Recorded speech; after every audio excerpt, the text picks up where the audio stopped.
I'm Heather Vale for Performance Marketing Insider, and joining me today is Ted Dhanik, President and CEO of Engage BDR. Ted, thank you so much for being here with us. Thanks for having me, Heather. So it's been a while since we chatted. What's new and exciting with your company? Quite a bit. Wardrobe change, too. That's always good. I've got the cool socks now and stuff like that. I like the socks. They match thanks. your shirt, and it looks really good. Growing up, you know. Yeah. So I got a tan on my head a little bit, you know. Okay, cool. It's been warm here. It's nice. Can't complain. What's new? We have a lot of new things here. The business is pivoting overall in awesome new directions. One of the things that we wanted to talk about today were first impression and some of the new things that are happening there. We were one of the first out there. We're yet to confirm, but we may be the first to offer viewability in our DSP, which is our first impression buy side within first impression marketplace. So first impression buy side is a demand side platform that enables you to buy real-time bidding inventory, which is currently plugged into about 20 plus supply side platforms, including our own supply side platform, which is one of the first, what we call ourselves a pioneer in programmatic direct or programmatic premium, which is premium inventory that's being piped through our supply side platform into the first impression buy side self-serve platform. And some of the new things that are in the platform currently are the ability to optimize to viewability, which is very exciting. And so you have the ability to optimize your campaigns, ads, and buys to a high viewability metric, which is higher. The higher the viewability, the more chances of traffic are A, real, B, above the fold, and people are seeing them, and C, more chances of people making an action on that impression, whether it's a click or a conversion, whatever it is. So you want more viewable impressions. I don't see anyone else offering it. If there are, there are very few, and we've released this it's been out for a couple months, so we're excited about that. Okay, so you're saying you're the only one, or one of the only ones, but probably the only one. Now, how exactly does it work? How exactly do you know that people are really viewing these impressions? So we have this technology. It's patent pending, and we're working on securing the IP for it. But when the viewability standard was issued for comment recently by the 3MS with a joint collaboration with the IAB, which was in the beginning of April this year, we announced our certification. We're under audit around that time by the auditors, BPA, that are certified by the IAB to do this auditing, and also by 3MS. We issued the release that we were certified, and BPA did at the same time, within the first week of their release of that certification. So we were certified for that spec, and very few folks out there are certified for it. It's a very different thing from the news about viewability certification many years ago, as that was relevant to the MRC standard, and they're very similar standards, but it's a different event. So what we're doing basically with viewability is we have some technology that's very proprietary.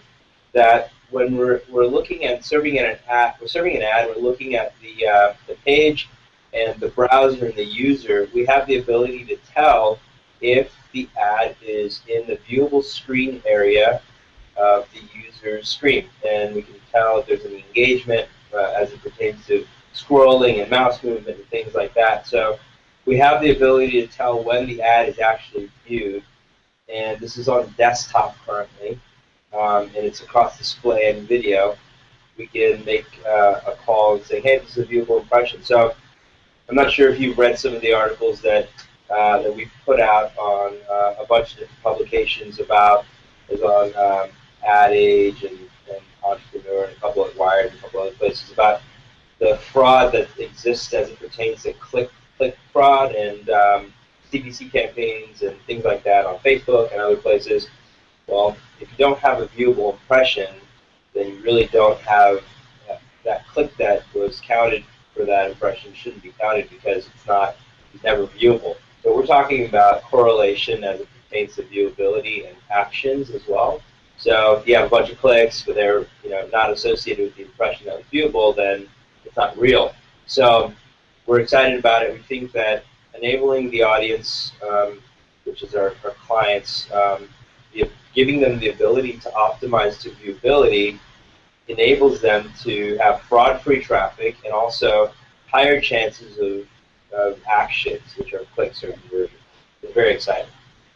Okay, so you're saying that because an impression is viewable, therefore fraud is out of the equation. Isn't it still possible for there to be click fraud even if the impression is viewable? So there's different types of click fraud. We call frenemy click fraud, and I talk about that in media as well. Okay. And that's when competitors are, I'll give you an example. It's when like you have your competitor running on Google sponsored listings, and you click on their link to see what they're running, and they get charged for that click. Yeah, that kind of stuff happens, but we're talking about sustainable fraud, which is, kind of an oxymoron in itself, but which is in scale, right? So click fraud in scale. We're not talking about those, fly-by clicks, those couple here and there, but this is stuff that happens in broad scale, programmatically by bots. Okay. That is not, you can't currently mimic this. Our technology is enabled to really get to the bottom of it and see if it's a human action.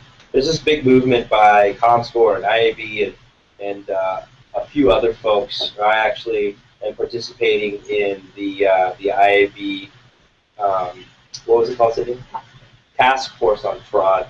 So that is a group of pretty smart people that are enabling the progression of finding the sources of non-human traffic and being able to identify it and get it out of our industry. It's a big issue. So non-human traffic, and there's fraud. There's a couple other classifications of stuff that you really don't want.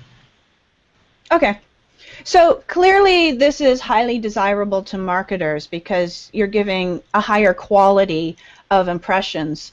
But usually we pay for what we get. So in terms of ROI, in terms of value as opposed to the spend, how is it beneficial to marketers? What kind of ROI can they get?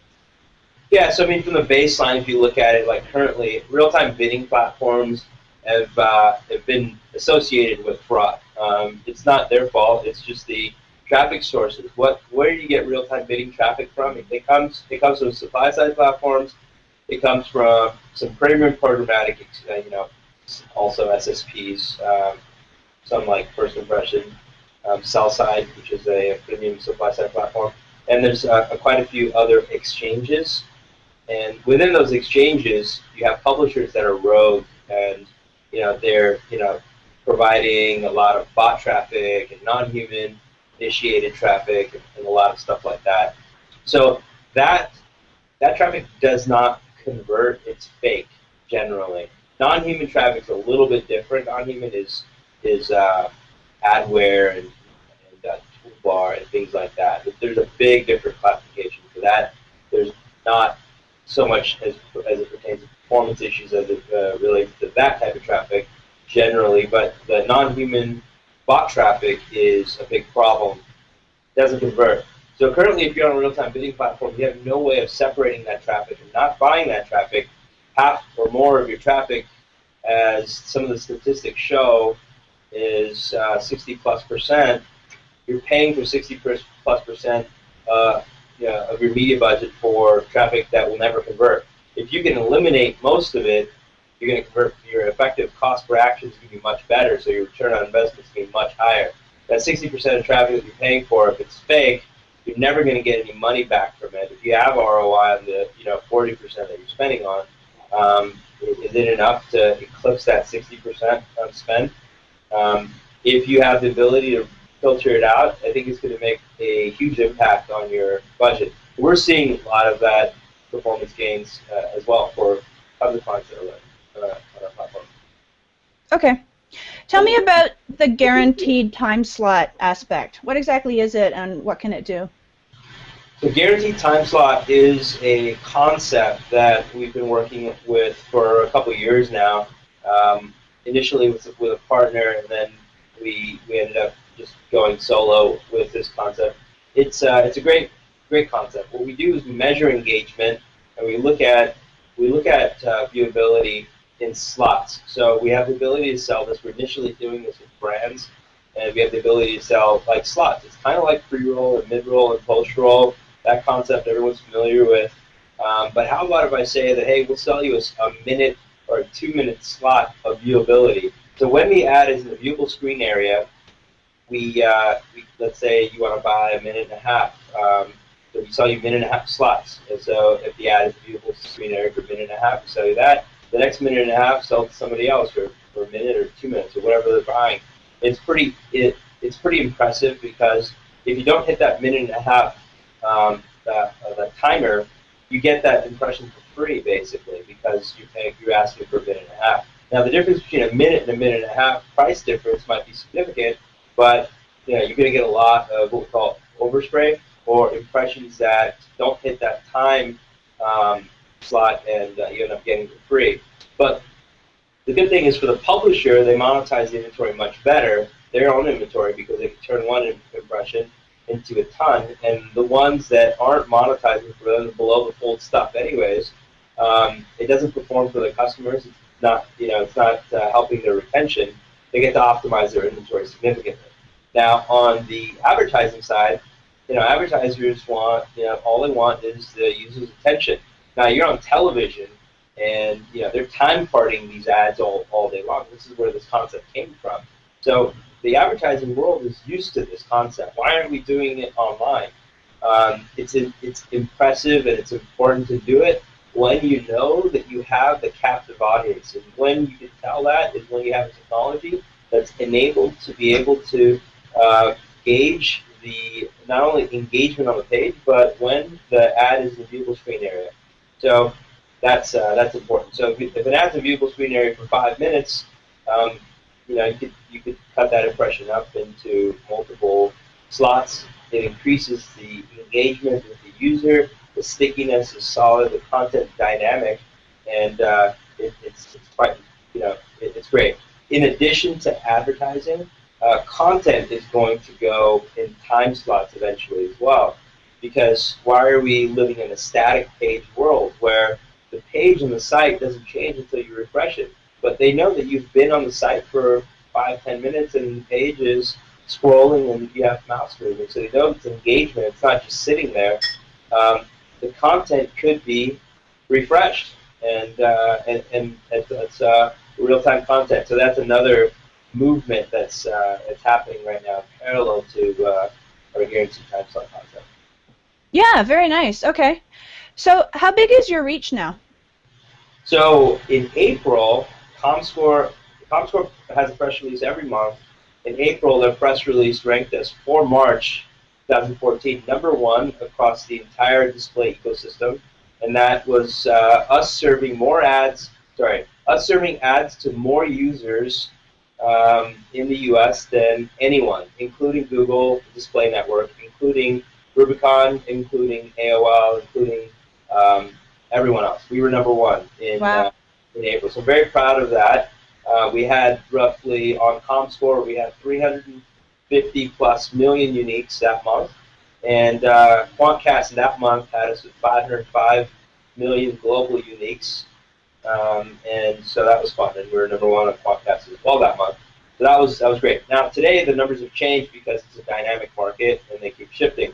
Our demand has shifted a little bit too, so we're not #1 currently today, but we're still top 10. So that's exciting, and I anticipate some growth there over the next few months as well.